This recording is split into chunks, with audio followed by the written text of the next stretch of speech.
All right, so I think we'll go ahead and get started with people I have here. So this is meeting number 4. This is going to be pretty informal. There's no specific topic for discussion here. We're going to have a little bit of open forum for anyone that's got plays, issues they've had this season, and then I've created maybe 10 or 12 case plays that I think help get to some of the problems, some of the issues that people have come to me this year, or issues I've seen on the court with particular plays. So we'll go through and test our knowledge on those case plays. And then I've got a handful of video clips that we can go through at the end.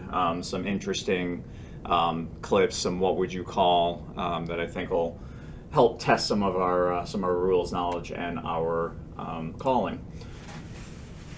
Questions, odd plays, anything else that has come up for you guys thus far this season? Anything that you want to bring up that you haven't already brought to a large group setting? Tim?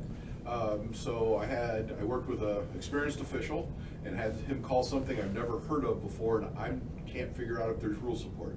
Okay. So inbound play, the player is actually on the court trying to get everything situated.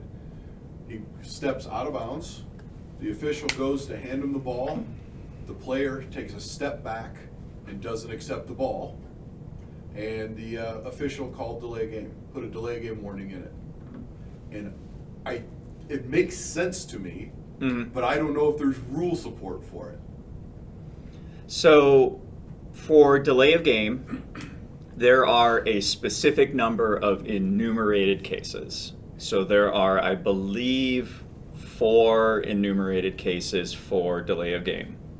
So we want to list them off? So there's the, coming out of a timeout, if there's water on the, failure to have the floor ready. Not be available. Yep. Similarly, if a player doesn't come out with the rest of the team, right? That is a different case. Okay. Not having all the players return to the floor at approximately the same time is grounds for a technical. So our other cases for delay, Steve, you got one? Interfering with the ball after a made basket. Interfering with the ball after a made basket. Yep. Reaching over the sideline or baseline plane. Reaching through the division line. And what's our 4th case? Followed by either team and contact with the free thrower. Yes. Contact with the free thrower when they huddle. Huddling during Huddling a free throw. Oh. Especially in the Like lane. in between free throws? In between, before. In between. That's always a case where it's best to be proactive. You just get in there and like, let's go, guys. Yep. Break them up. Don't even let that happen. So those are our specific enumerated cases. So by rule, we wouldn't be supported in calling a delay of game in the scenario that you described. However, there is another section of the rule book, I believe it's Rule 7, for throw-ins. And there is the resumption of play procedure. So this is a specific set of steps that we follow anytime that a team delays us starting a throw-in. So Josh, you want to walk us through what those steps are? Should be under resumption of play heading. Yeah, I got it right here. When a team does not make a thrower available after a timeout or the intermission between the quarter, let's see here. The ball should be put in play if team A is ready or should be placed on the floor. That's when I thought right away. You just set it down and start counting. So if he doesn't take it and it drops to the floor, pick it up and put it on the ground and start counting. Yeah, just set it down and start counting. Yeah. The throw-in count shall begin, and if a violation occurs, the procedure will be repeated. Just drop it on the ground, start counting, and they'll figure it out. Yeah. So when we're doing throw-ins, Following a violation by Yep. one or more team only, if that team continues to delay when authorized to make a throw-in, it is a technical foul. yeah. So it is. There's this weird thing that can happen where you put the ball down, team A is not ready for the throw, and you put the ball down, you count to 5, you get to 5. That's a violation. Now it's team B's ball. You do the same thing. You put the ball down, count to 5. Now it's a violation on B. If A then does not show up for their throw-in, then we rise to the level of a technical foul, which I believe would be a team technical. rulebook might or may not be clear on that. Team technical makes the most sense given what's happening. Yeah. The big thing to think about in that scenario is when walking through the steps of a throw-in, once we're ready to begin the throw-in, we put the ball at the disposal of the thrower. So putting the ball at the disposal of the thrower can be handing it to them, can be bouncing it to them, it can be putting the ball down at the spot where the throw-in is authorized. Once we've performed that action, we are now free to begin the count for a throw-in. So I would say that the ruling that your partner made is not supported by the rule book. I can understand why they might go that way because it is a delaying action. But it's not one of our specific enumerated cases, so I would fall back on the other rules in the rule book that we have, which is going to be our throw-in and resumption of play procedures. And it's a team technical. Team technical? Okay. Excellent play. We do get this in small doses, right? You'll have a throw-in, particularly end line in the front court, where the thrower in is got 2 feet on the court, and they're looking to the coach, they're looking to all the players, they're calling the play, and you're sitting here, we're ready to go. So use your voice, call the player out by number. Hey, white 3, we're ready to go. Come on. Get them off the floor so that you have them as a designated thrower. That's the big thing. Once a team designates a thrower, right, and the ball's at their disposal, they can't switch.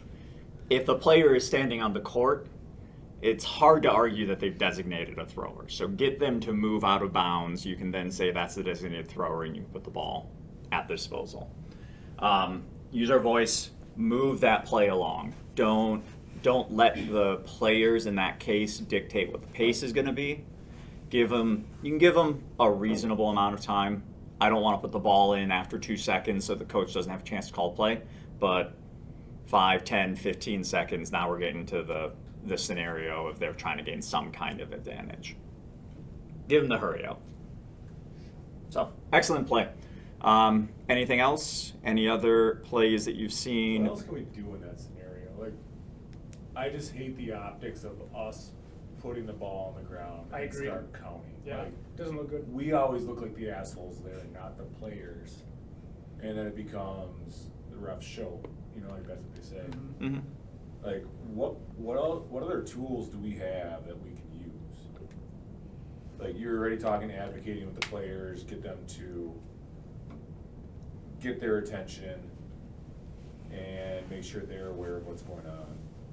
Like, in your situation, he stepped out of bounds and then he stepped away from the official, right? Took a deliberate step away from Back on the court so he couldn't take the actually backwards, but he took a step But he wasn't backwards. offering his hands, He just put his hands down and took a step back, so he couldn't accept the. Like, if we recognize that, do we afford them grace there, but then get to their sidelines and say, hey, this has to stop? If you guys are coaching your players not to accept the ball from us, here's what happens next. I don't know. I mean, I don't know how everybody Or do you feels about that. That's, at some point, do you verbalize, you know, if you don't make your player available, I'm gonna have to set the ball down, at least try to. say I that mean, to the eventually coach or the we player. have to draw that line, right? Like, we can't just let them continue to do it. So eventually, like, if we went through all of our tools, eventually we have to put that ball down, and eventually we have to start that count. I'm just advocating for drawing less attention to ourselves and Mhm. trying to proactively work. And I don't know what the best solution is to that, but like, one, it has to go addressed, right? Like, we have to make the throwers understand that they can't continue to do that. And the concern is, if he didn't do it this time, what if he does it a second time? Like, I'd almost advocate that we get to a bench right away and tell the assistants, tell the head coaches, like, this has to stop. You know, and I'd probably even lie a little bit, embellish a little bit, and say, like, we do have rule support to award technical fouls or to apply technical fouls. It's an empty threat, but maybe that gets a response from them. Yeah. I don't know. The other potential, and this is passive aggressive, but it may work for the purpose of taking attention off of us as officials, is to offer him the ball. and stand there. You know, if you can bear the how weird that looks, kids might break before you do. If you just stand there and hold that ball out there. You hold the ball, there you go. One. I know. That's what I was thinking. So then you're not Yeah. dropping it, you're holding it. Yeah. Possibly, yeah. You're gonna force the subject, you're like, I don't care if you took a step back, here's the ball, I'm doing my I'm job. counting. Right? You gotta take Or it. do you even tell them, I'm gonna start counting and, Like, count is take the ball. starting? Yeah, I don't know, it's hard because we don't wanna draw attention to ourselves, we don't wanna make this like, we're making a personal stand on something, but at the same time, they're taking advantage of our grace that we're affording them. Yeah. And we eventually have to draw a line in the sand at some point. Yeah. So it's difficult, I just, Yeah, it is a tough spot. for You know. me, like, I'm gonna try to advocate as much as I can to prevent me from drawing attention. Yes. Yeah. You know, a similar scenario is the teams breaking the timeout huddle late, right? By rule, first horn, they're supposed to break the huddle. Second horn, we're supposed to be ready to play. Now, I imagine all of us have a much wider period of grace for that. But when coaches start to take advantage, especially when you have one team that's respecting those horns and the other team is not, you get to that point where you do use the hurry up. Whether it's they're on defense and you're going to put the ball in before they are really set, or if they're on offense and you are going to, as soon as they get to you, you're handing the ball and you're not letting them set up any kind of offense. In my experience, you do that once and the coaches will suddenly be listening to you when you tell them it's first horn, second horn. So the tool is there and the tools are effective, but to Jared's point, we do want to be careful about how do we utilize them because it does implicitly put attention on us. If you're going to inbound the ball before the defense is fully set, they just broke the huddle, whatever, you're hitting your whistle. Everyone's going to be looking at you and they're going to be seeing what you're doing in relation to the other team. So be careful with using it, but know that it's a tool that's there and it's a tool that is powerful. Coaches tend to respond to things like that. Certain coaches and players to that extent will get away with whatever we allow them to get away with. So if we're exercising too much grace, they're going to take advantage of us. Yep. All right. Any other topics there? Cool. We will get into case plays. So I've got 4 topics for case plays. These are all things that have come up in videos, come up in plays that people have shared with me. So I figure these will help serve for getting that information out there. If it happened to one of us, it can happen to any of us. So making sure that we're on top of these plays is going to be important. Hey there, Michelle. Can you hear everybody? Hello. Yeah, I can hear it. Wonderful, we can hear you. Cool. All right, so continuous motion case play. A1's dribbling towards the basket and begins their shooting motion. Prior to releasing the ball, A2 pushes B2 from behind. Center official calls a foul on A2, then A1 shot is released and the ball passes through the net. What is the correct adjudication on this play?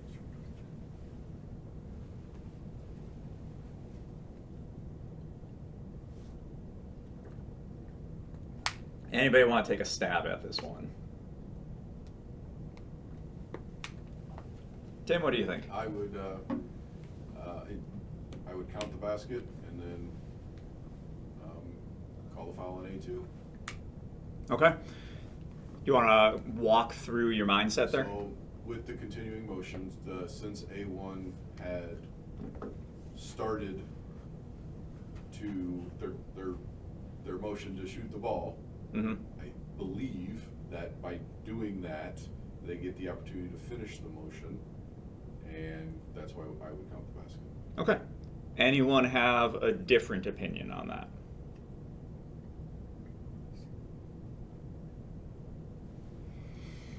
It's a lot of hesitation, so I guess I'm wrong. So you're That's a great one. you got half of the continuous motion rule. Continuous motion applies between when the habitual throwing motion begins and when the ball is clearly released on the try. So we have a foul that occurs in that interval, but there's a specific kind of foul that has to occur in that interval for it to be continuous motion, and that is a defensive foul. So a different way you could think about this is, instead of it being A1 shooting and A2 fouling, think about it being A1 who is beginning their shooting motion and then charges into B1.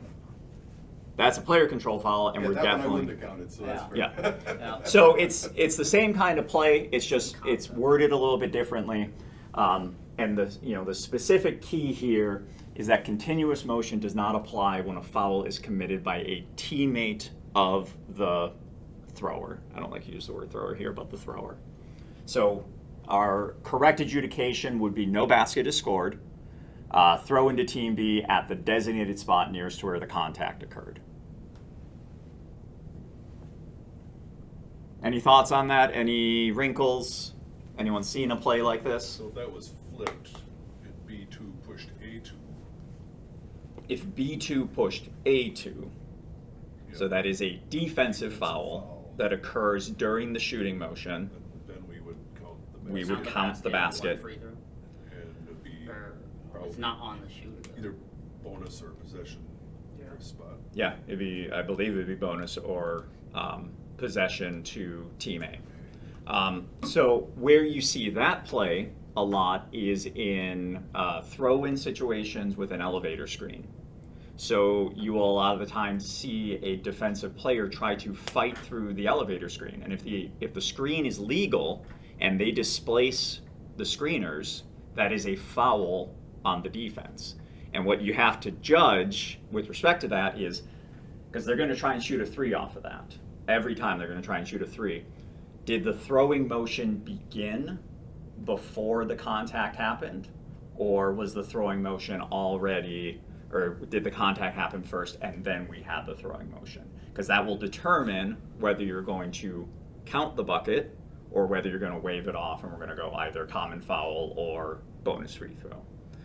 I have a clip somewhere, not on this computer, of a play just like that as I described, where we had someone push through a screener. The shooter caught the ball, went up for a three. Based on the timing that we saw live, we waved the shot off because the foul occurred before the throwing motion had begun.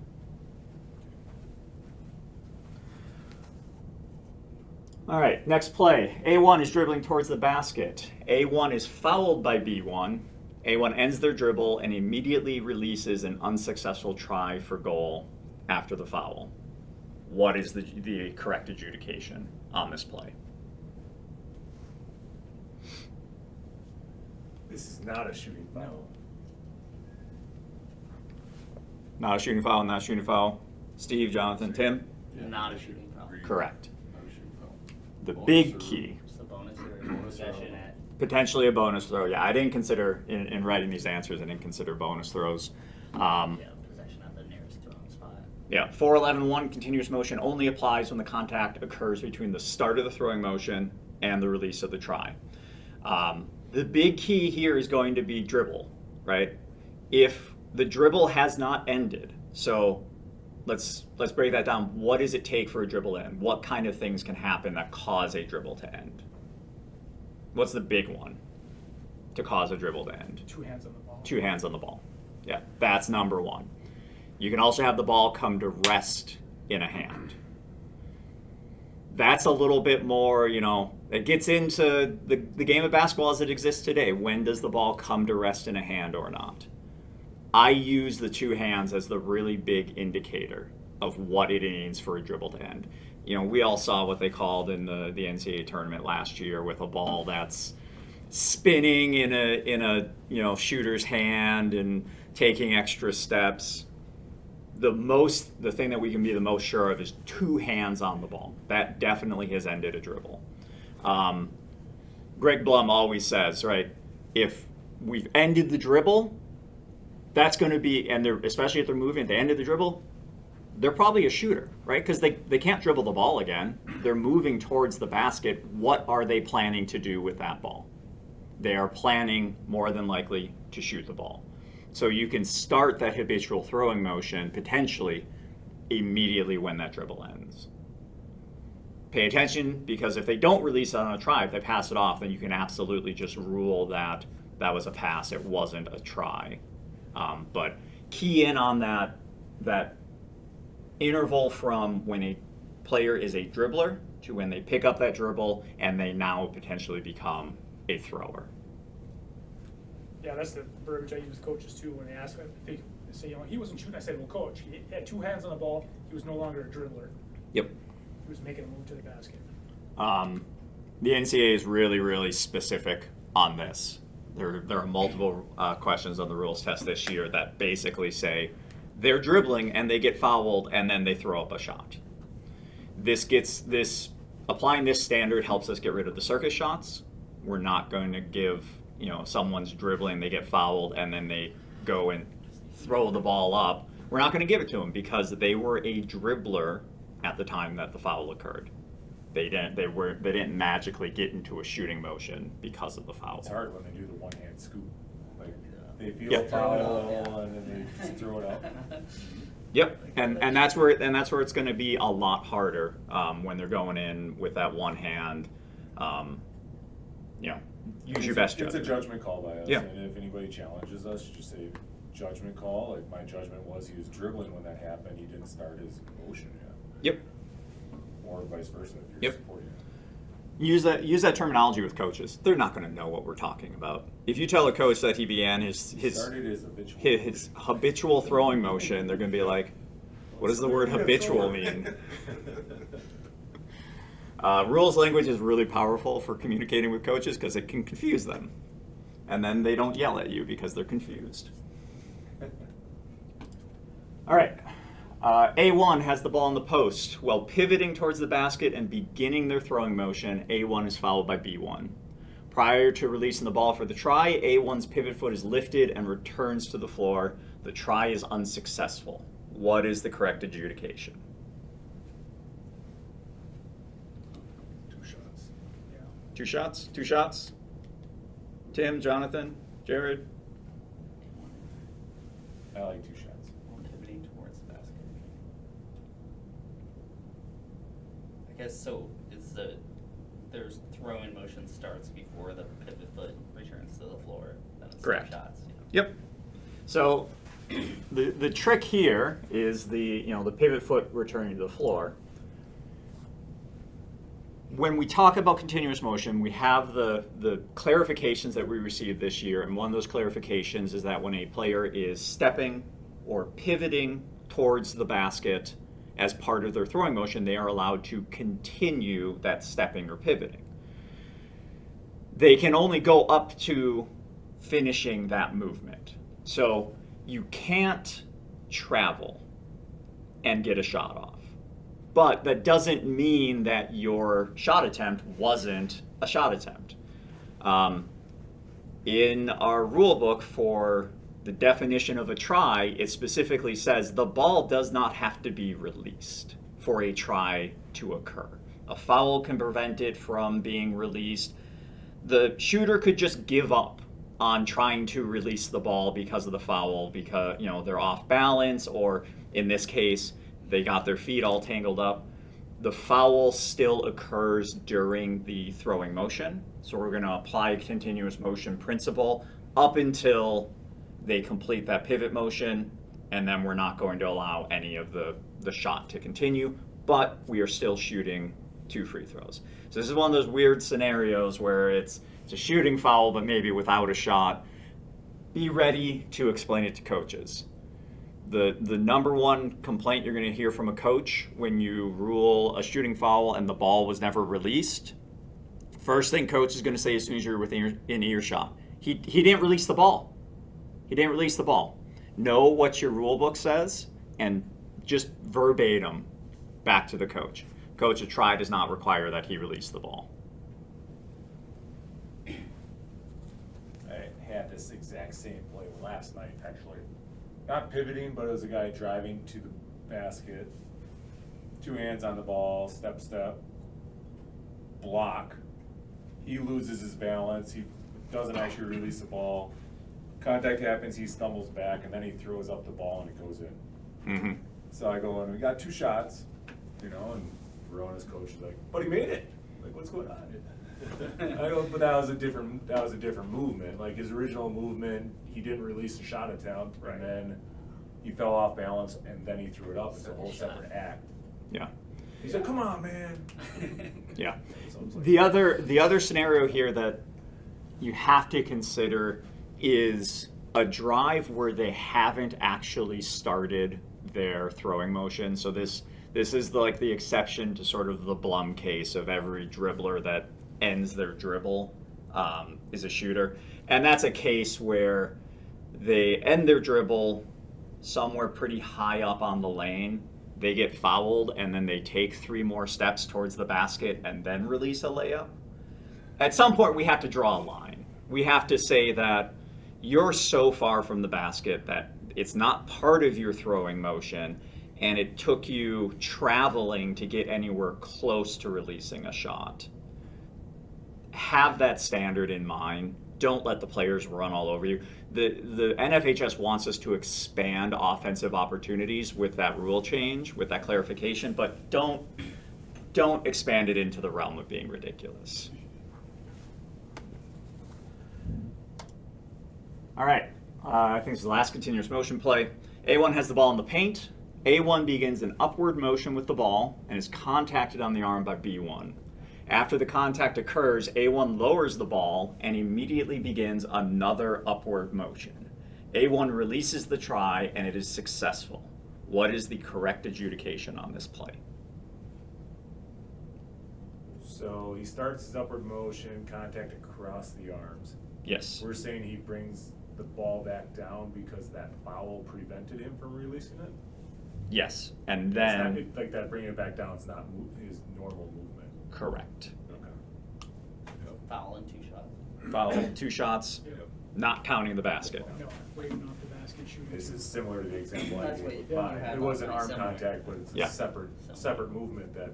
This happened to me, and trying to explain to the coach that the player cannot double clutch after getting fouled. And the coach said, "Well, yeah, he can." "No, he can't, coach." How many fakes does he get after getting fouled?" And the coach said to me, "Well, he gets 3 seconds in the lane." And I was like, "Okay, this conversation's over." And he's going over the back. So the try does not count. 2 free throws to A1. This is that scenario that Jared alluded to where you are going to wave off a basket and make sure that you, make sure that you are waving it off, but then indicate that you have 2 fouls and be ready for that explanation. It's going to confuse both coaches. Probably it's going to confuse the offensive coach more. He wants the bucket and the shot. The defensive coach is probably going to see you wave the bucket off, and then you're going to the free throw line for 2. It's a wacky play. It does happen, as evidenced by what happened to Jared and myself. Be ready for it. Be ready to have that explanation. Be ready to explain to the coach what you have and what's supported in the rule book. They're allowed to continue or complete the habitual or the customary movements. So in this case, that's the upward motion when they got fouled. A downward motion is not really customary as part of someone's shot attempt. Yeah, I mean, we never get a whole lot of time to talk to these coaches and explain ourselves, so we gotta be succinct and concise with how we kinda explain it. Yeah. I mean, to me, it's just a matter of, there's 2 different motions that are illustrated by this example, my example, your example. The first one is when the foul happened. The second one is when he made his shot attempt. Right. But we're not gonna count a second motion. The second motion doesn't apply. Yeah. That's actually pretty good verbiage that you can use with a coach. Coach, there was a second motion after the foul. Yeah. He completed the customary shooting motion, and then there was a second motion, and that's when the ball went in. That was his second habitual motion. Yes. Come back down from ending the first one. All right, I think that's it for continuous motion. Does anyone have, now that we've kind of walked through these and kind of built up the framework of what is continuous motion, does anyone have any specific plays that you've seen that deal with continuous motion? Okay, I'm gonna actually pop over and open up some clips that go pretty nicely with this.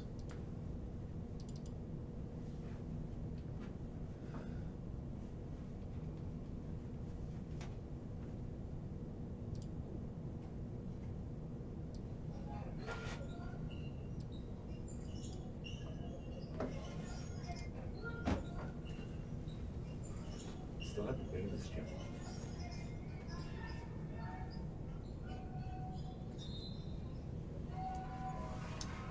So Tim Polstein sent in this clip. He said that he was questioned by the defensive coach, which in this case would be the team in white, on why this was continuous motion. So we'll see if we can slow this down a little bit and break down some of the items that we've been talking about with respect to the continuous motion. So, number one, we talk about having a dribbler versus having a thrower or a shooter.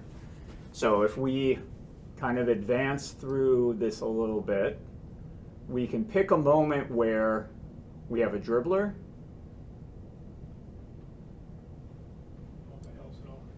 Right about there, would we all agree? It looks pretty close, so we've got two hands on the ball at this point. Gathering the ball. There, it's a gathering.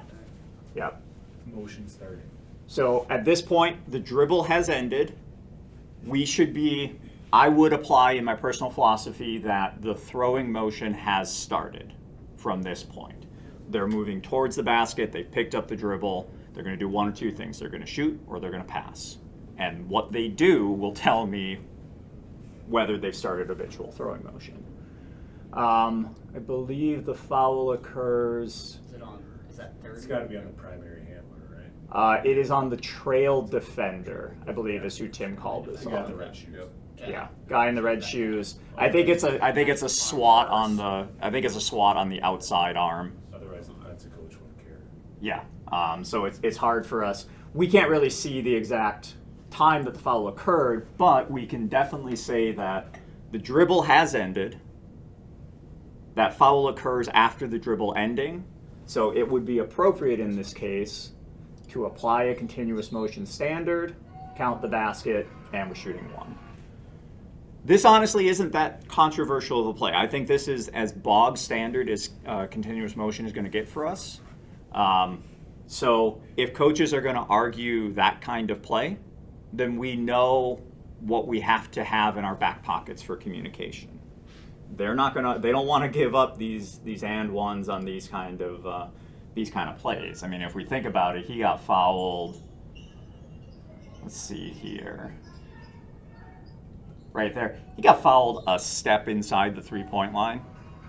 You don't want to be giving up a foul there and then have the basket result from it. So coach is going to argue, but we have to know what our rules are and what's going to support us. All right, got His one more. motion started when he ended his dribble. Yeah, That's it. yeah. The habitual throwing motion started when he ended his dribble. And actually, I think this is the... I'm probably not gonna use habitual coaches. No. I'm joking about it. Yeah. Let's see, is this the zoomed in case? Come on. Oh, Yeah. So this, you'll be able to see a little bit clearer when that dribble is picked up. it's the same one, yeah. Yep. Right, there's the foul and, Yep. Two hands. Two hands. There's our foul. yeah. Excellent call by Tim on this. Close, yeah, I mean, it's certainly close. It's a judgment call when he ended his dribble. It's a good call. Yep. All right, here's another continuous motion play. This is actually from Monday. Well, that is I do apologize. This was sent to me, I believe, at 1.5 times speed, so we're going to watch it a little bit quick.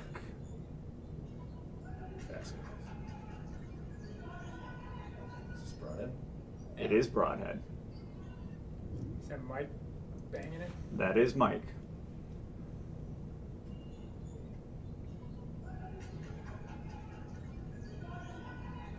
I look too high at trail. I think you're okay. So what do we think on this play? You're a little high. You can start a little lower. Yeah, that's what I was thinking. 28 more. So we have the entry pass. She catches it, goes right up. She catches it, goes right up. So let's play this through as a couple of hypotheticals. Try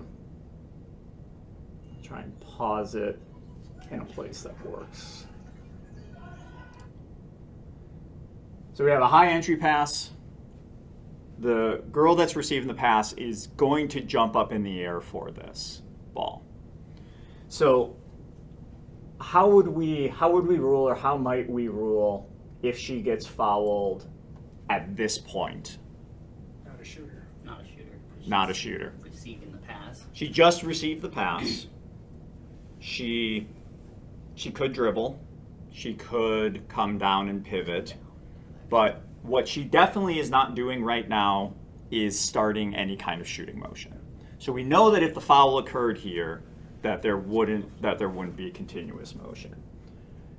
If we run it a little bit further forward, so now she's caught the ball, there's a chance that she could go, I'm not saying that she's this athletic, but that she could start to go up with the ball.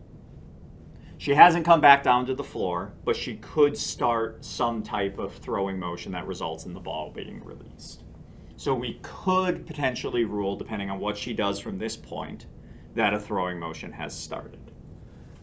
You're saying after she receives the pass, she could be starting her shot. Right. Like an alley-oop Yes. motion. Yes. So if she gets fouled as she's receiving the Like, you could have a pass, scenario where you're shooting once you have control of the ball, you could be right Like in an alley. in Yeah. your shooting motion. putbacks on rebounds Yeah. are a really great example of that. Tap, yeah, tap. So once we get beyond that point where she's caught the ball and she's definitely not shooting, she's coming back down, not as a rebounder, but as a ball handler. So if she gets fouled anywhere between having caught that ball, not going for a tap or anything, and coming to the floor, do we think that we probably would rule that there is no continuous motion? Yes. Yes. Right? Coming down to the floor is not going to be part of a throwing motion. Once she gets to the floor, now we can have a different discussion. If she gets to the floor without being fouled, now everything's back in business. She can start an upward motion, she can step, she can pivot, she can put the ball down for a dribble, and continuous motion comes back onto the table. So we do have these intervals where continuous motion could apply, where it definitely doesn't apply, and then where it could apply again. On this particular play, it runs through very quickly. It does seem like much of the contact occurs with the shooter coming down to the floor and not yet being in a position where they could begin a habitual throwing motion. So I do think on this play that we probably ruled incorrectly by applying a continuous motion. I mean, those are bang bang. This is pretty bang bang, Yep. right? So if this is Mike, right? Yeah. Yeah. So if Mike's explanation is she caught the ball and then the collision took place, Mm-hmm. like there's a possibility that her shot was starting in that scenario. Yeah, and the explanation that Mike gave on the night and gave to the coach was that there was contact that continued from when the shooter was airborne or when the player was airborne to when they were to the floor, and continued beyond that. Okay. And so that continued contact gave him a little bit of an opening to rule continuous motion. Now, it's possible that from a different angle, it shows up on film. This is very sped up film as well, so it's hard for us to get that nuance that Mike probably had on the night. Could be continuous motion, could be not. The important thing, no matter what you rule, explain it to the coach. They might disagree initially, but if you have conviction in what you called and you can articulate what you called based on what you saw, you'll probably get the coach back on your side. Or coach will realize that it's one play in 90 that determined the game. Can we all agree that to start the motion for a shot, we have to have control? Right? I mean, and that can Yeah. apply like on a tap too, right? Like, so if we have somebody going for an alley-oop and the guy grabs them around the waist, but they don't have the pass yet, like we can't have a shooting motion in that scenario. Correct. On a rebound putback, we got the guy going up for the tap and he's getting undercut by the guy trying to box him out. If the ball hasn't reached him yet, we can't have a shooting motion there because it happened before the tap. Now, a quick tap, like we're gonna say that's a controlled motion to the hoop, right? Mhm. So as long as that contact happens after that tap starts, we have control in that scenario. Correct. I'd advocate, like, when we have a tap situation, be patient on the whistle, because we probably wanna give them that shooting motion So if like we as can. soon as it hits their hand, probably it's the start of it. And probably don't, because you don't wanna get caught in a spot where you're being overly technical, right? Like, Yeah. Yeah, that continued, kind of what you're alluding to, Jared, the continued contact that we see a lot of the time. So on a rebounding scenario, you know, you might have a rebounder that jumps and then someone tries to box them out late. And so they're going to foul them before the ball gets there. They're going to foul them while the ball is there. And they're going to foul them after the ball is gone. So by having that patient whistle, right, you could say the initial contact is where we have the foul occurring, or if that contact's a little bit marginal and then it gets worse, then you can let that shooting motion develop, and then you'd be able to, you'd be putting the shooter on the my line. explanation, the coach probably wouldn't include that I saw contact start before. It'd probably Yeah. just be the foul didn't occur until after the tap started. Yep. Or vice versa, if we're wiping it off because we have the undercut scenario and the tap happens after that. I mean, I think your mechanics on the court would help you if you wave it off and you say we're on the ground, Mhm. indicating that's on the rebound versus the tap or the try. Yeah. Absolutely. All right. Back to the case plays. All right, next topic here is going to be points of interruption and resumption of play. So I've had a couple of these that have been brought to my attention, so I want to touch on this. Excuse me. So A1 is attempting a free throw. While the ball is in flight, A2 and B2 commit a double foul. The free throw is successful. How is play resumed?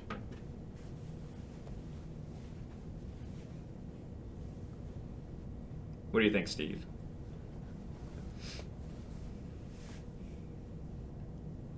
It's not a bonus scenario, is it? Free throw counts. Free throw definitely counts. Would you have a resumption? Would you have a held ball? You think held ball? Held ball? What does everyone else think? Jonathan, you got I a think held ball. held ball? Tim? I thought it was alternating possession. Yeah. So in this scenario, our resumption of play is a throw into team B along the end line. The reason that it is, for those who have your rule books, you can read 436.3. When determining point of interruption, if the ball is in flight for a try and we have a foul, double technical foul that occurs, we determine our point of interruption from when the ball becomes dead. And the one thing that we know about a ball that is in flight, it does not become dead until one of two things happens. The try is successful, or it's clear that the try will not be successful. So even though the foul occurs while the ball is in flight, we defer our point of interruption until we have a determination on whether the try is successful or not successful. So in this case, because we have a successful try, our point of interruption is A1 made a free throw. Our resumption of play is then what comes after A1 making a free throw into team B along the end line. The scenario would be different if the try were not successful. So if the try is not successful, what is the status of the ball then when it becomes dead? No team control. No team control, AP. which means we go to the AP. This is a scenario that happened to a SWOA member. They got it wrong. They went to an alternating possession, and they talked about it after the game, got into the rule book, and identified the controlling rules that inform this. So this is a wrinkle with points of interruption, resumption of play, that when a try is in flight, we wait for the result of that try to determine what the status of the ball is when it becomes dead.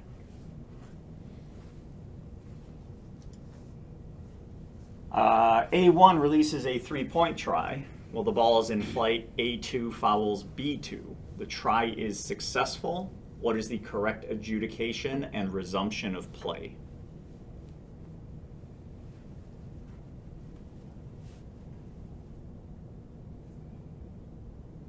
What do you think, Tim? I think the basket is good. I think that A2 fouls, so you're going to give B the ball on the end line. Okay, Jonathan? I agree with what Tim said. The one thing I'll add is that since the ball is in flight, no one has team control. So if we were in the bonus, I believe B would be shooting free throws. Okay. Josh, anything to add? Sorry, I was texting my wife. 2 tries, so okay, balls in flight, A2 fouls, B2, swing across the basket. I don't know. So we got, between Tim and Jonathan, we have basket's good, Basket's good. throw into B1 unless B is in the bonus, in which case we're have bonus free throws. And you guys have it spot on. If the ball's in flight for a try, the point of interruption is determined for when the ball becomes dead, which occurs again when the try is successful or the try is deemed to not be successful. In this case, it doesn't matter whether the try is good or not because the resumption of play would be the same. The important distinction here is that we are counting the basket. Just because A2 fouls during the flight does not mean that we are waving the basket off. The only exception to this is if the A fouler is a shooter. Correct.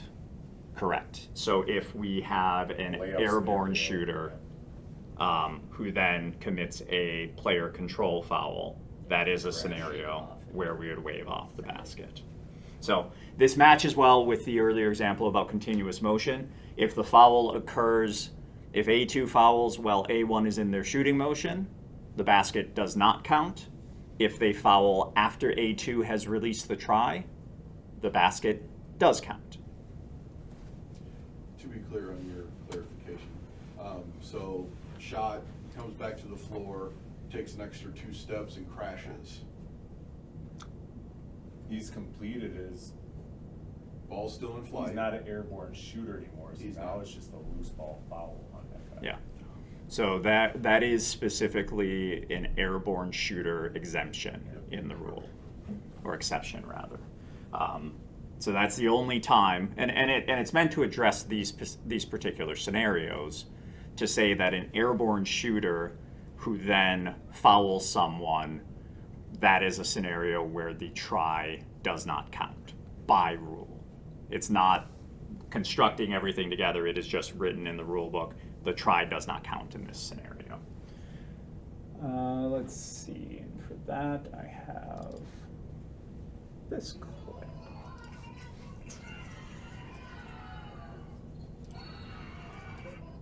So this comes to us from, this is from Mike Bowes.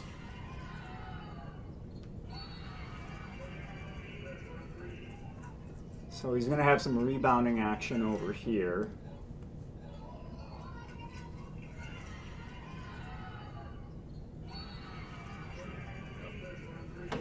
count the basket, indicate. This is really important because it's going to be confusing. Use your voice, use your signals to communicate what's going on, right? He counted the basket, he indicated who the foul was on, and he indicated where our throw-in spot was. Because on this particular play, Mike is the only one who knows what happened. Lead official has different responsibility, trail official has different responsibility. All the fans are watching the ball, the coaches, the players are watching the ball. Mike is the only one that knows what happened. So he's got to communicate that now with his signals, with his voice to the gym to let everyone know what he has. Doing that communication effectively and doing it with confidence will give you a huge amount of cred with the coaches. They're not going to come after Mike for a play like this. He was clear what we were doing. Basket's good, foul is on this player. The inbound is going to be this spot here. What's the coach going to say? Mike, I think you got that wrong. Okay.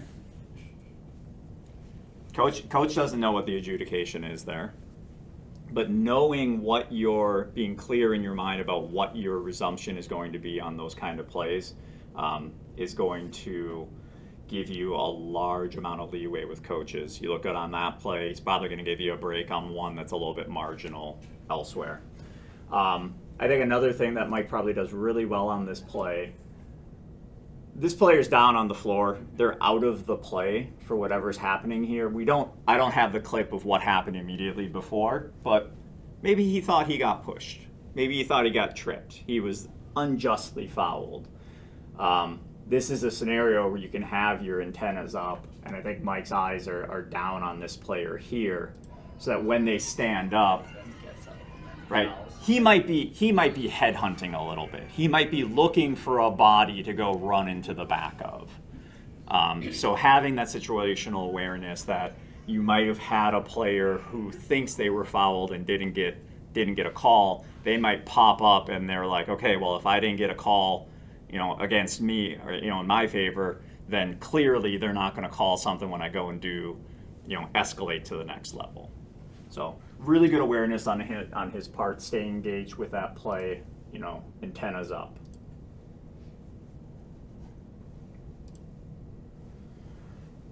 All right, I think this is the last one for pointless never interruption. A1 is dribbling towards the basket and begins their throwing motion. Contact occurs between A1 and B1. A1 releases the try. Lead official signals a block, and the center official signals a player control foul.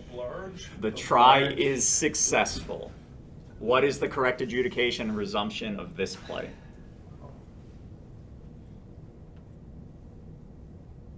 Anyone brave enough to take a stab at this one? By rule, it's a double foul.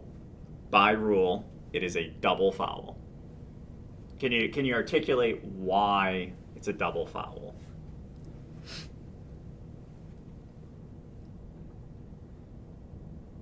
And each official has a different player creating a foul. Yeah. Causing a foul. Yeah, I would agree with that. We have the lead official ruling a foul against B1. We have the center official ruling a foul against A1. No one gets preference in there. If you post and I go block and Tim, you're pointing, we've created a double foul in that scenario. So definitionally, we have a double foul. A1 fouled B1, B1 fouled A1 at the same time. What do we do with a try in this scenario? Do we wave it off and give A1 the ball? Does anyone see an issue with that? So what is a potential issue with giving A1 the ball given the parameters that are listed here? Is there a A1 problem with giving A1 the ball? A1 committed a player control foul and still gets the ball. Like, that doesn't make sense. Okay. So did A1 commit a player control foul? According to the center official, yes. But but not according to the lead official. So this gets to what Jared said, and the definitions matter. A player control foul is a foul committed by the shooter or by the ball handler against a defensive player. But we ruled that there is a double foul. A double foul is not just two common fouls shoved together. It is a distinct ruling. So by ruling a double foul, player control is off the table. We no longer have the definition of player control foul. And what goes with the definition of a player control foul would be that a try that was started before the player control foul, that would get waived off. So we might consider waiving or not waiving this basket off because we have a double foul and not a player control foul. Where Josh is correct on this, because I put my sentences out of order, is that the contact occurs and then the try is released. So, oh no, they began their throwing motion. This is a tough one because I wrote it a little bit wrong. Well, that's how you just said it. That's kind of how I interpret it. Right. Yeah. So I guess Before this the release, Yeah. right? We have Yeah. foul. We have foul before the easy release. Before the release. Yes. I guess the question then that I would posit is, do we have a habitual throwing motion, or do we have continuous motion during a double foul? Are you asking, do we or can we? Can we? Can we rule continuous motion during a double foul?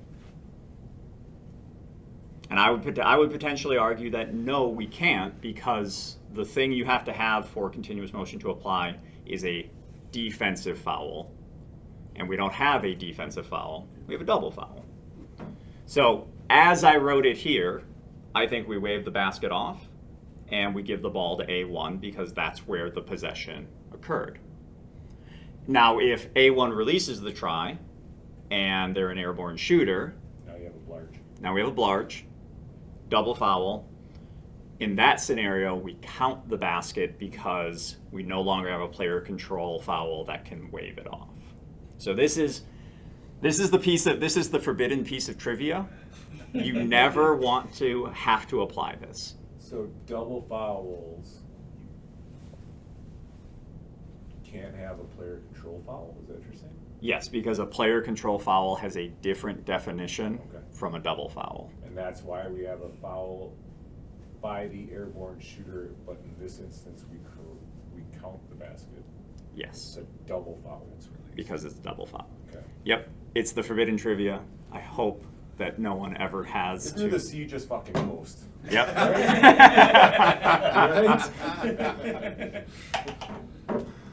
Yeah, don't get yourself stuck on this. So ignore what I have written here because, again, my sentences were out of order. In this particular case, because the contact occurs before the tries are released, it would be A1's ball. If the contact occurred after the try was released, then it would be the try counts and it would be throw in to Team B. Double foul occurs between A1 and B1. This does not cause the ball to become dead. The ball is live during the try. That's the rules justification. You can look up 419.8. Was anybody in the room around when Tom Castor was around? You guys recognize that name? Recognize the name. He's moved a long time ago, but we were working two-man. This is back in two-man day. And Tom blarged himself. He's the only person who I've ever seen blarge himself. Goes out, pounds it, block, changes his mind, points the other way, thinks about it again, finishes block. So what did he do? He just went block, shooting two. Okay. Just kidding. We're going this way. You could just see the mental pretzel that his head was in at that moment. And like he wanted to be anywhere but in that gym at that precise moment. I will fess up that in my early days of officiating, this was like a 6th grade game. I posted on a foul, and then I was like, I wasn't sure what I was going to do, and I like brought my hand down and like brushed the back of my head and then put my hand down by my side, and I had a coach that almost lost it. And I said, it's a defensive foul. Be clear with your signals. Block. Because it was definitely not a charge. There's no way I could have solved that one as a charge. So that's the last one on points of interruption, resumption of play. Let me see if I've got any specific other plays for that.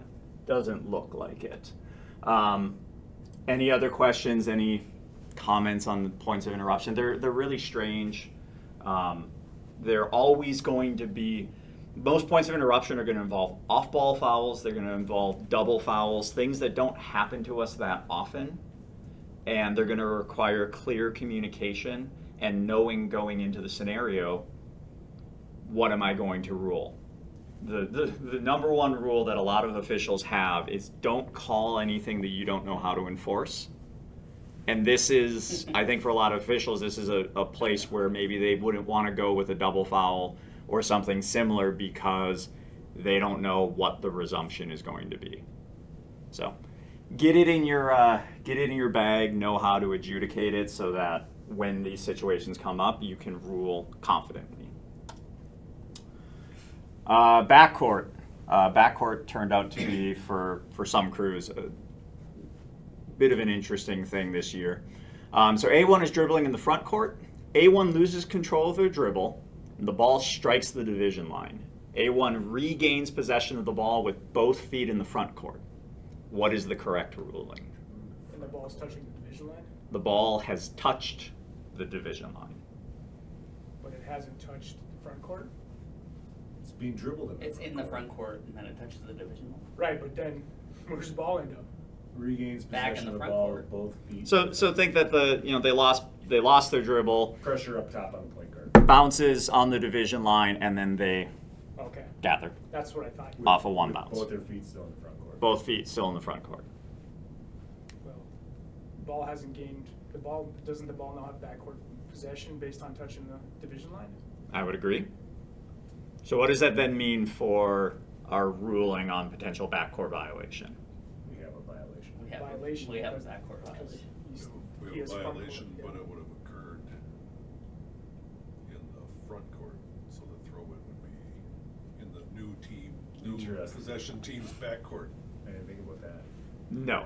Yeah, But I like your thought Yeah, process. that's- Only it's only incorrect because the rule book specifically says that all backcourt violations get inbounded in the front court. New front court. In the new front court. So we are all correct. This is a backcourt violation.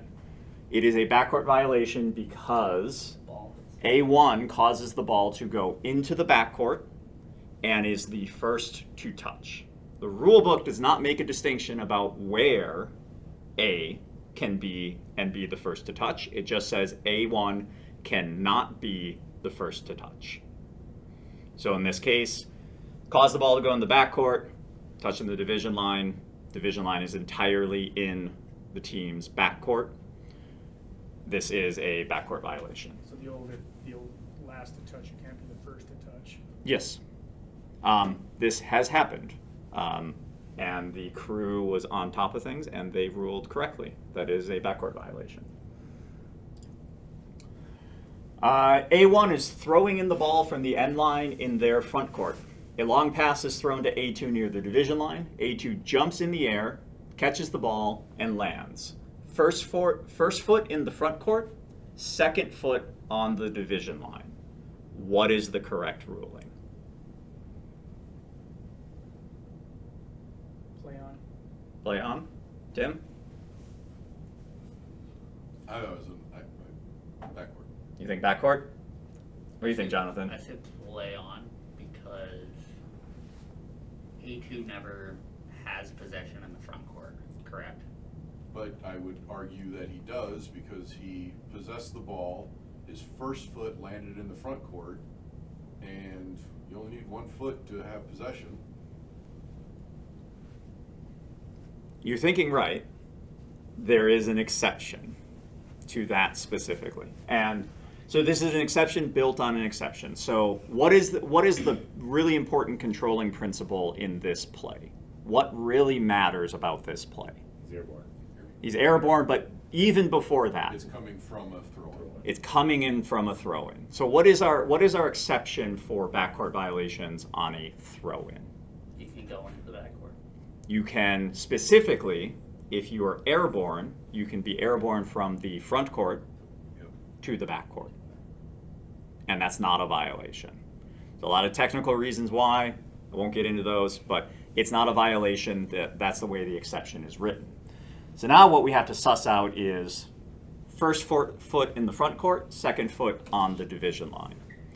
So for this particular play, and we can quote it, I believe it is in 993, during a throw-in, a player may legally jump from their front court, secure ball, control the ball while airborne, and land in the backcourt. They are allowed to make a normal landing. That's what I thought. So that can be 2 feet together. That could be first foot in the back court, second foot in the front court. Reverse it, first in the front, second in the back. As long as we deem it to be a normal landing. So to your point, to your ruling, Tim, if they were airborne, came down with 1 foot in the front court, and they did one of these, toeing the line, and then fell over, you might be justified in saying they made a normal landing. They tried to save it when they didn't have to save it. I have seen players do that, where they think that they have to keep both feet in and they're toeing the edge.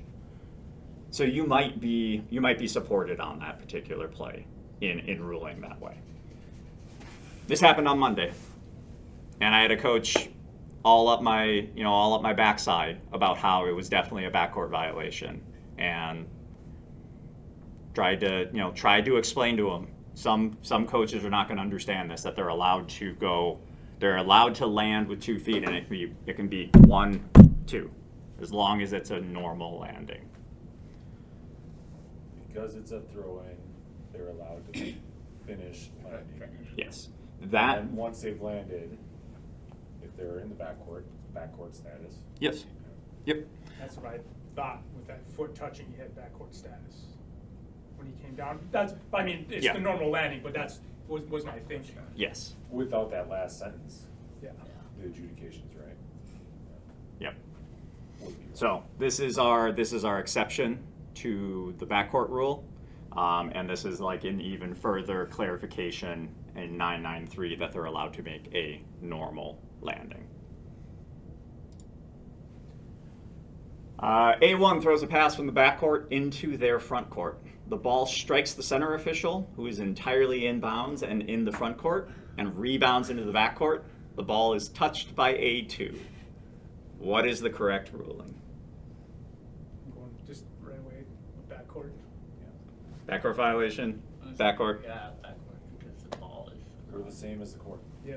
Yep. So the official is the same as the court where they are standing. So if they are standing, so there's several things wrong with this play. Center official should always have 1 foot out of bounds. Definitely should not be in a place where they can be hit with the ball. But causing the ball to go from the front court, or going from the back court to the front court and then back to the back court without touching another player, that is a violation.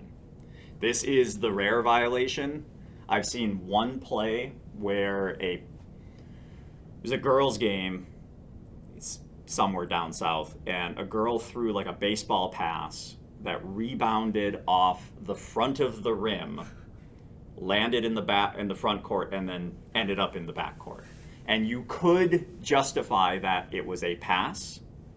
It touched the front court and then rebounded into the back court. You could justify a violation there. Other people would say that was a try. That's what I was just gonna say. Because on a try, rules are different Yeah. on a try. But this is the only way I could. Just throwing an alley-oop. Yeah, exactly. This is the only way I could think to get the 992 example in. So please don't be the official that has this Gets hit. happen and I have to snip it and put it in my folder. Always know where you are on the court. Yeah, absolutely. Be know where in you are, Andrew's know where folder, If you are on the sign court, up. understand that you're on the court. Like, Yep. know where those feet are if you get hit with the ball. I've been hit with balls like several times, and I've known in each one of those situations whether I was definitely in bounds or definitely out of bounds. Make yourself entirely in bounds or absolutely out of bounds. Yep. No in between. All right, and we'll move on to throw-ins. I've got maybe 2 or 3 more here. So A1 is throwing in the ball from the end line in Team A's backcourt. The pass is touched by A2. Prior to any player controlling the ball, A2 fouls B2. Team B is in the bonus. What is the correct adjudication? We have a team control foul by A2. So we would B in throw in. nearest the spot of the Point foul. option. Yeah. So no free throws. The reason that we have a team control foul is Purposes of throwing.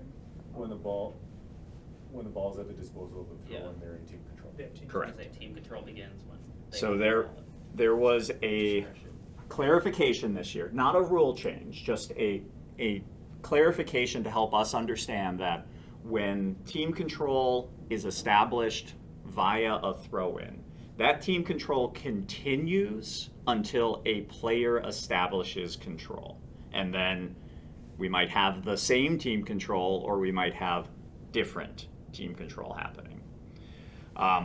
Part of how this comes about is the rule book for team control. There are only 3 things or 3 times when we have no team control. Anyone want to guess what those 3 are? A shot. On a shot and the ensuing rebounding action, there's no team control. During the jump ball, there's no team control. There's a third item. This one's a Like little when you're tricky. still- when the official is still holding the ball and hasn't placed it at the disposal of the thrower. Yeah. Yeah. So anytime that the ball is dead, Yeah. there is no team Dead control. ball. So if you hit your whistle for travel, Yeah, then it's a dead ball. the ball is dead. There is no team control in the time it takes for everyone to get to their next positions, and then the ball is put at the disposal.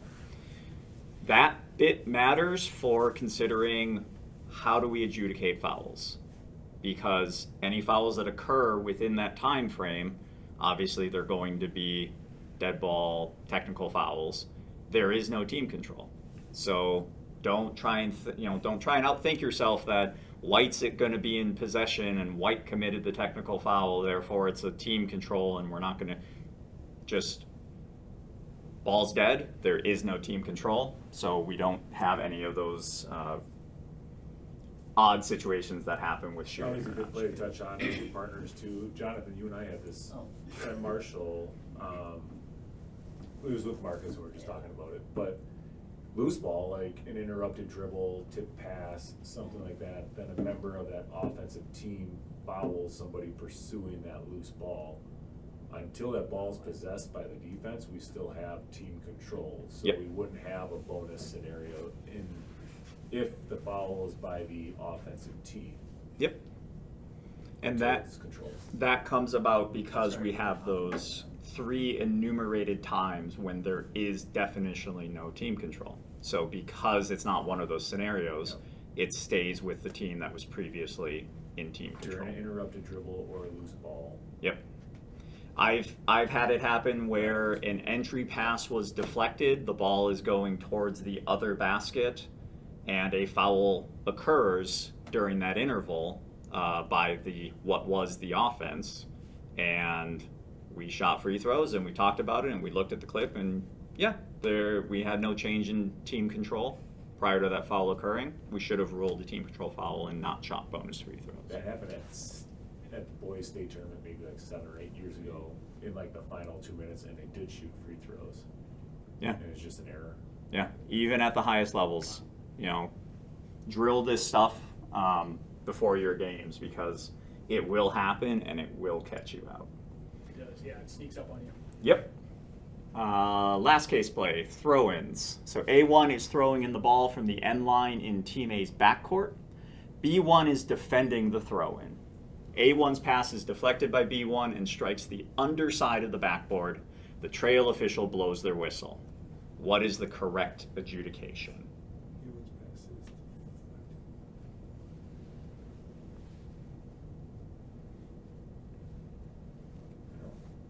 What do you think, Tim? I'm sitting here trying to decide if, I left it open-ended for a reason. yeah. I think we have an inadvertent whistle here. That's- I was gonna say, I think the The underside ball, of the the deflected backboard pass is isn't dead. It's The still- underside of the backboard does not. No. not out of bounds. The edges of the backboard are Like the inbounds. back of the Yep. backboard is out of bounds, the underside is not. Yep, so that's the first piece. Yeah. It's definitely an inadvertent whistle. Mhm. So then what is our resumption of play? A1 has team control. A1 has team control, so our throw-in is going to be Designated spot. designated spot.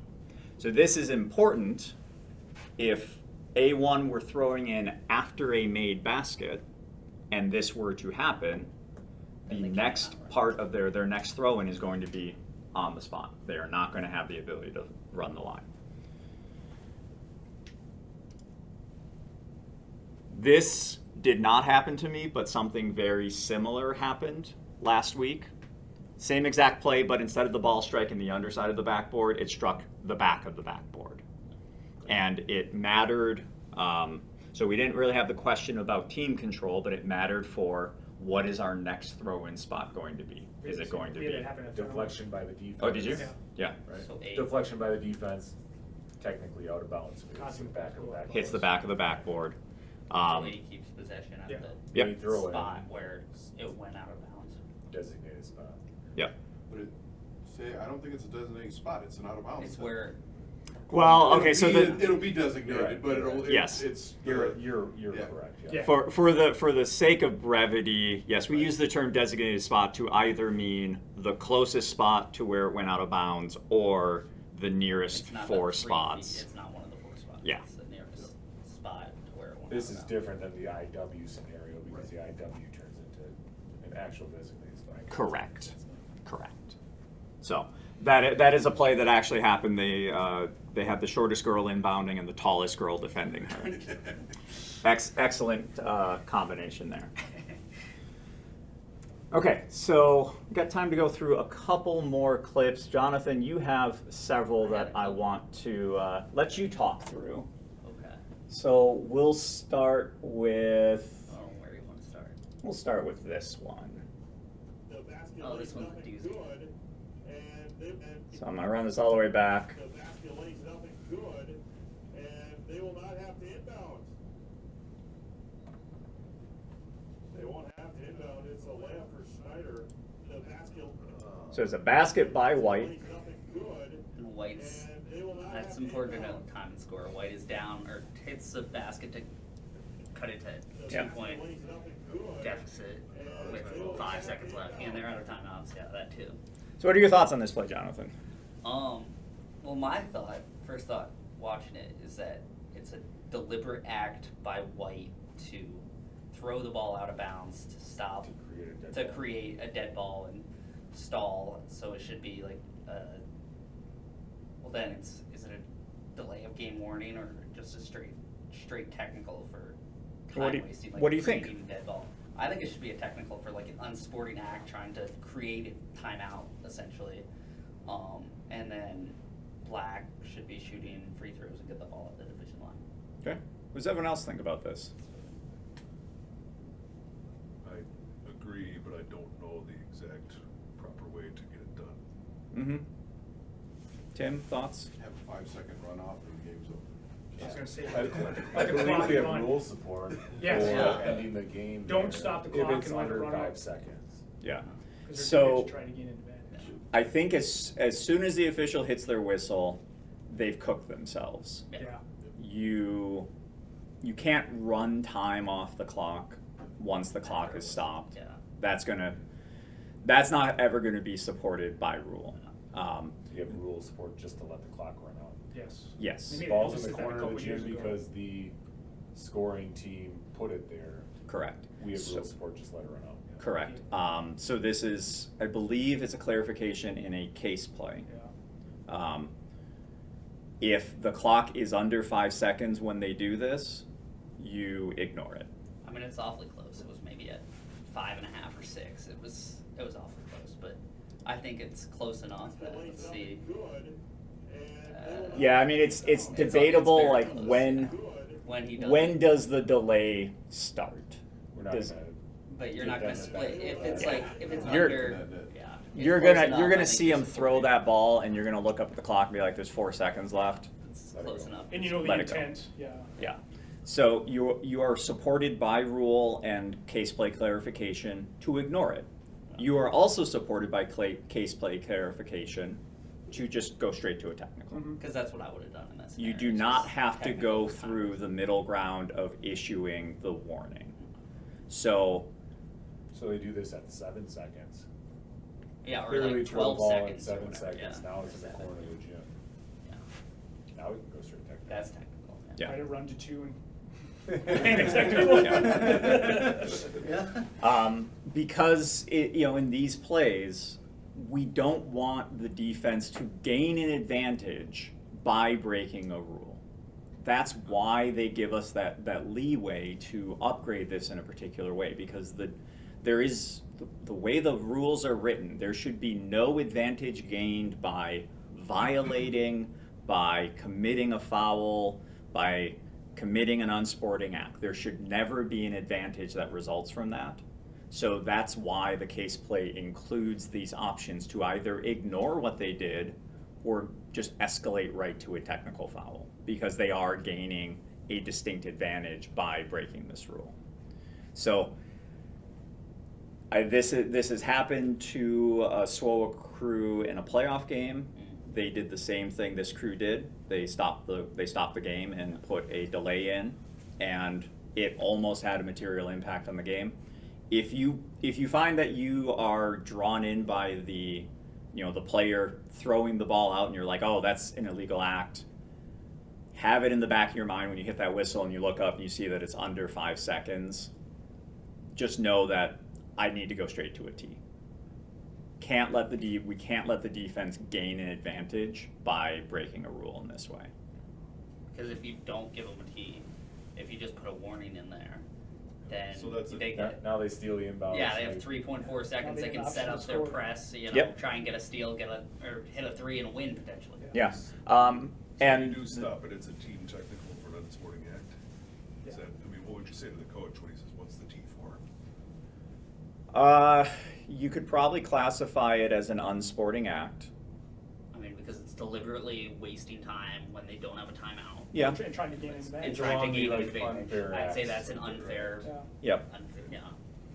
I don't know Um, the correct exact verbiage. In that same bucket, I don't have this clip prepared, but there was a clip of a game in which a team was shooting the second free throw of a bonus situation, and they were down 2 points with minimal time on the clock, 2 seconds left on the clock.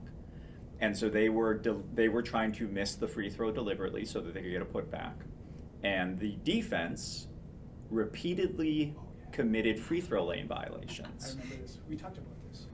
And at some point, we get into that realm of unfair or unsporting acts.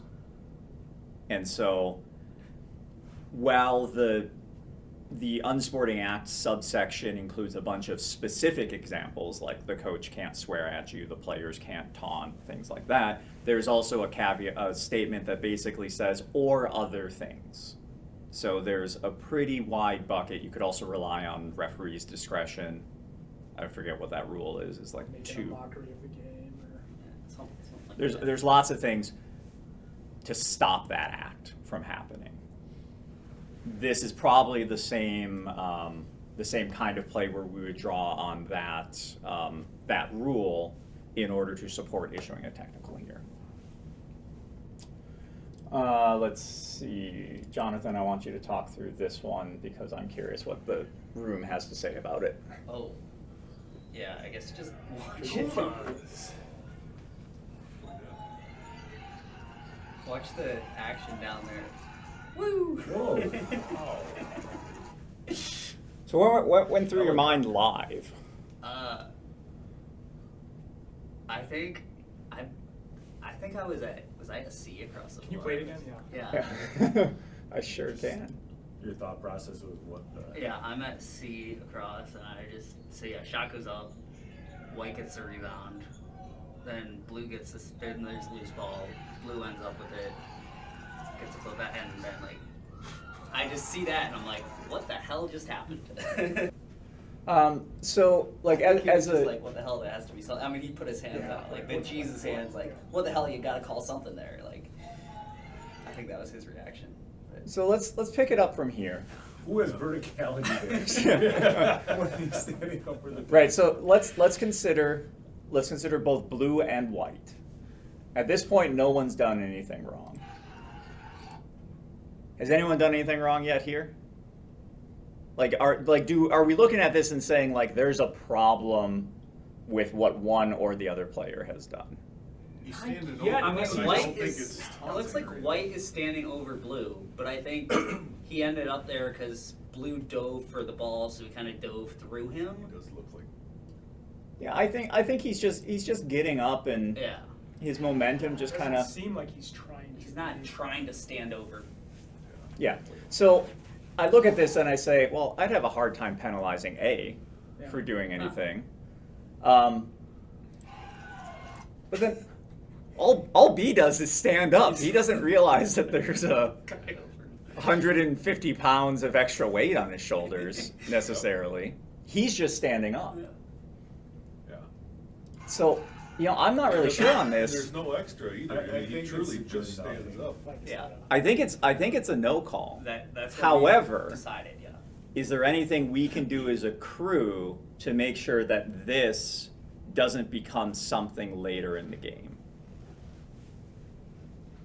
Like, do we consider maybe just whoever saw the whole play from start to finish, maybe we stop the game and just check on the players and make sure, hey, you're okay, no hard feelings?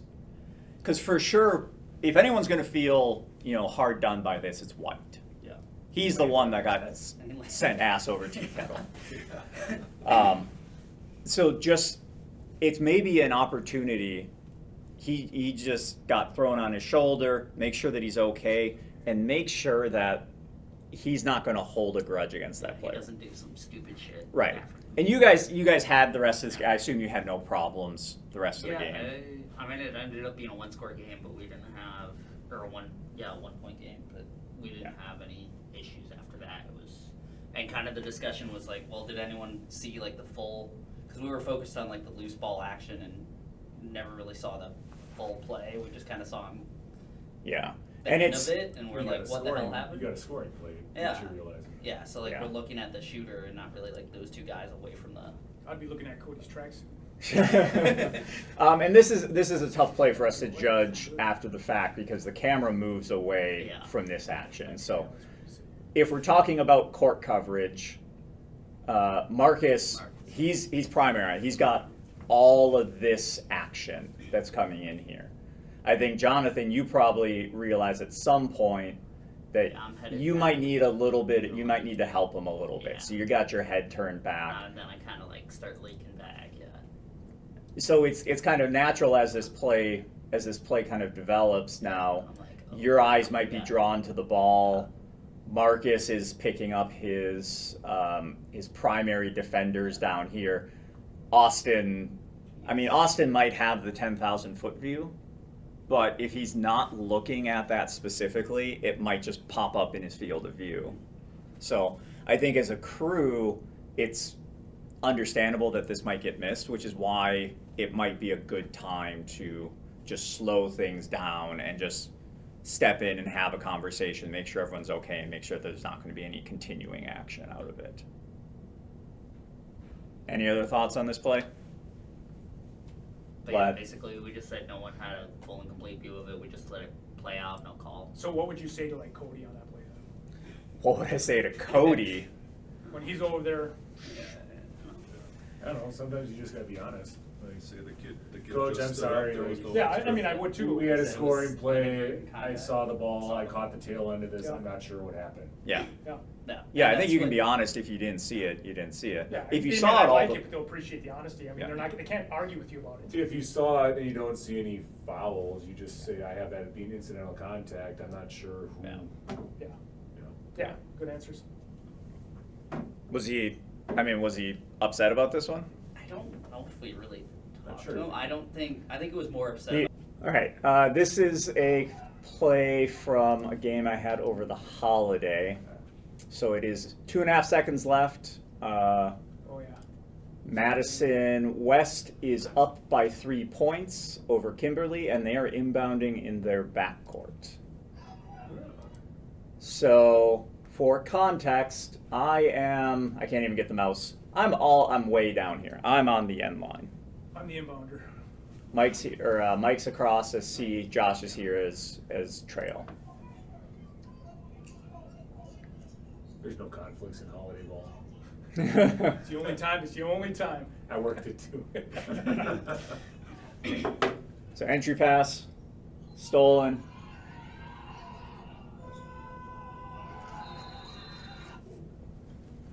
And I'm okay with you not calling that because that Kimberly coach is a jack.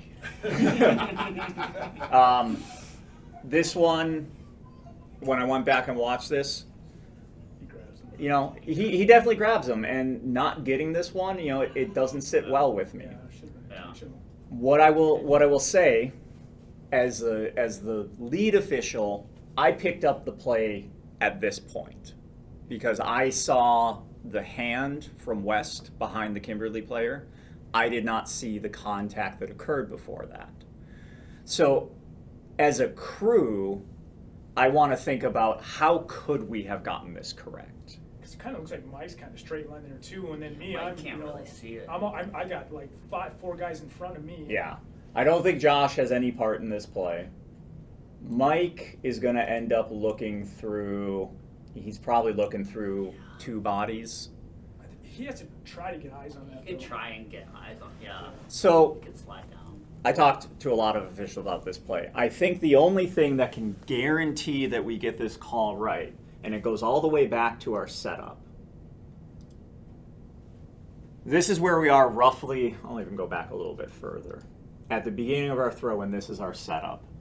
I am on the end line because I am anticipating play coming into the paint. Oh yeah, 2.5 seconds left, down 3. West is up They're though. up. Oh, West is up? West is up. So we're not, and this gets to that point. What I should have gone through in my mind is they're not going to try and score. So my play probably is not going to be at the hoop. It's going to be adjudicating a potential foul on the inbound. So the only thing that we kind of came up with talking to a bunch of different guys is for me to have moved into more of a sideline position, even with the last ball hand or the last players. Good stuff. That's some great awareness if you're snappy enough to pick that up. Yeah. A lot of that is game and clock awareness. It's 2.5 seconds left. We've only really got 1 play left. Knowing what the offense is going to try and do with this play and knowing what the defense is going to try and do with this play. Understanding that, yes, in press situations, we want our lead official to be last back, but there's a lot of room here to be the last one back. Last back can be the end line. Last back can be even with the free throw line. And if I had that awareness to be in that free throw line extended position, Yeah, then it's right in front of you. you see that call. Intentional foul, continuous motion. Or is he still dribbling there? I don't think he has control yet. Yeah, yeah. He hasn't ended his dribble yet. It's certainly a category, a discussion for intentional foul here. Yeah. It sucks to see this on film as an official, to know it's a 3-point game. So even if we had had an intentional foul, we would have shot 2, and they would have been inbounding backcourt 28-foot mark with 1.6 seconds. there's a lot that has to happen, but it still sucks as an official to see this show up on film and know that I missed it and that we missed it as a crew. Yeah, because that's a big one you don't want to miss. Yeah. So, it's hard. I don't blame Mike for not being able to get this. It's a long way away. Josh can't get it because he's got the thrower, he's got the defender back there, he's got guys who are going towards the basket the other way. This one has to fall, I think, to the lead official. We didn't have a timeout before this to really get ourselves set for last play. We weren't, I think as a crew, we probably didn't anticipate this as being this kind of last play. So try to stay sharp, try and stay engaged with the game all the way to the end. I can tell you right now that I have been, in the last couple of weeks, really focusing when I've got, we got a press situation, I'm not going all the way to the end line anymore. I'm trying to get in that sideline position and be even with that last ball handler or that last player. You can always go deeper. You can always go with them as they go towards the basket. But, this is why it's good to look at film, to learn from your mistakes, identify where the holes are in your game, and get better every single game. Just quick announcements here, since we are basically at time. Next meeting is 2 weeks from now, February 18th. That is our playoff preparation meeting. It is fine to attend it if you don't have playoff assignments, because we talk about a lot of really good topics for dealing with new crews, focusing on end-of-game scenarios, high energy situations. So even if you don't have playoff games, I would highly recommend you attend.